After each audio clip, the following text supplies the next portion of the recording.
j'ai été attentif à ce que tu écrivais, par exemple ton livre sur les différentes techniques de survie qu'on pourrait avoir en situation extrême, parce que je suis convaincu que la situation actuelle, et ça m'interpelle d'autant plus que je suis responsable de la sécurité dans mon canton ici en Valais, la situation internationale est en train de se dégrader complètement. Le surendettement risque de provoquer un effondrement financier mondial.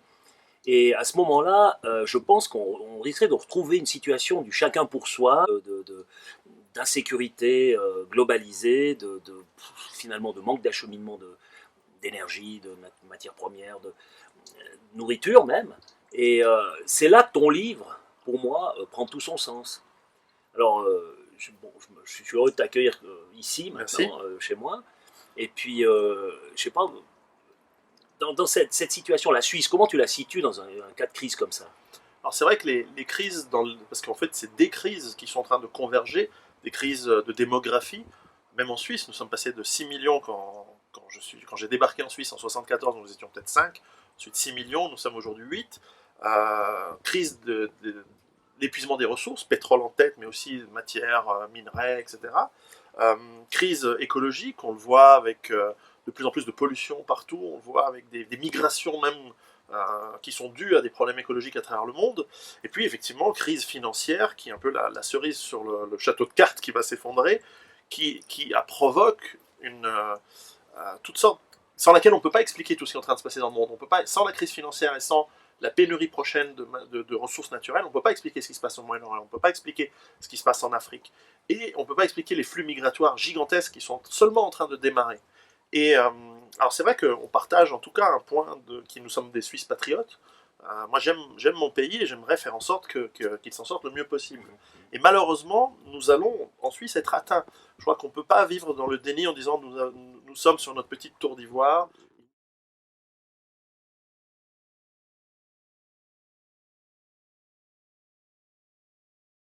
Comment est-ce qu'on va les nourrir? Comment est-ce qu'on va approvisionner la nourriture pour peu qu'on soit capable de la produire? Est-ce que nous savons fabriquer suffisamment d'électricité pour combien de temps pour pouvoir garder un niveau de vie qui ne soit pas complètement catastrophique? Et est-ce que la classe politique est consciente de ces risques? Et est-ce qu'elle est en train de mettre en place des mesures? Et ça, c'est ma démarche, et c'est pour ça que ça me fait plaisir de vous rencontrer, pour que vous et d'autres de vos collègues et de nos politiciens qui représentaient le peuple, peut-être puissiez faire un effort de réflexion et ensuite d'action pour nous préparer à minimiser l'impact de ces crises. Je crois que les éviter, ce ne sera pas possible, mais en tout cas minimiser l'impact. En tout cas, je suis en train d'essayer au niveau cantonal, avec finalement les moyens qui sont à disposition du canton, hein, parce que je ne maîtrise pas totalement la situation à Berne. Je peux donner des impulsions, je vais d'ailleurs le faire durant la session d'automne, mais je peux au moins maîtriser ce qu'on peut faire sur place en situation d'urgence. Et c'est là où, à la lecture de ton livre et en analysant un peu les menaces, je me dis qu'on a quand même quelques mesures préparatoires à prendre en prévision. S'il n'arrive rien, tant Tant mieux. mieux. Je veux dire, on ne va pas se plaindre. Mais j'ai comme l'impression qu'on fait d'ailleurs la même chose pour la grande distance. On a un concept. Si la grande distance, elle saute, on a un concept de réaction. S'il y a un tremblement de terre, on a un concept, etc. On a un concept pour presque toutes les tares ou les catastrophes naturelles qui pourraient arriver, sauf pour celles faites par l'homme. Là, on est démunis. Et donc, je suis en train maintenant de préparer un concept. Et c'est là où c'est intéressant d'avoir un contact avec des gens comme toi, ou avec des écrits comme les tiens, qui nous donnent des impulsions, qui nous donnent des idées. Parce que tu y as réfléchi, franchement, bien avant nous. Moi, ça fait que récemment que j'ai pris conscience, hein, au vu de développement surtout de la situation internationale, que ce soit au Moyen-Orient, que ce soit dans le Maghreb, que ce soit en Ukraine, etc. Ou chez nos voisins en France, en Et maintenant, voilà. Italie, en Grèce, en Espagne.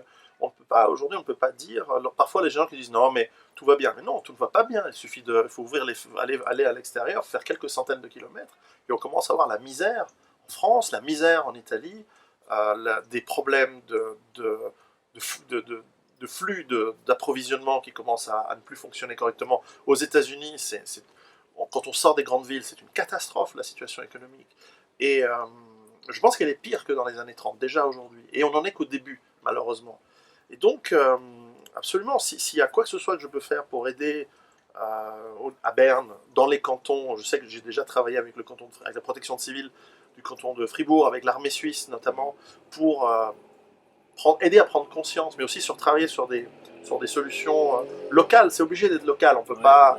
Il n'y a pas besoin de faire une conférence à Copenhague ou en Afrique du Sud pour parler des.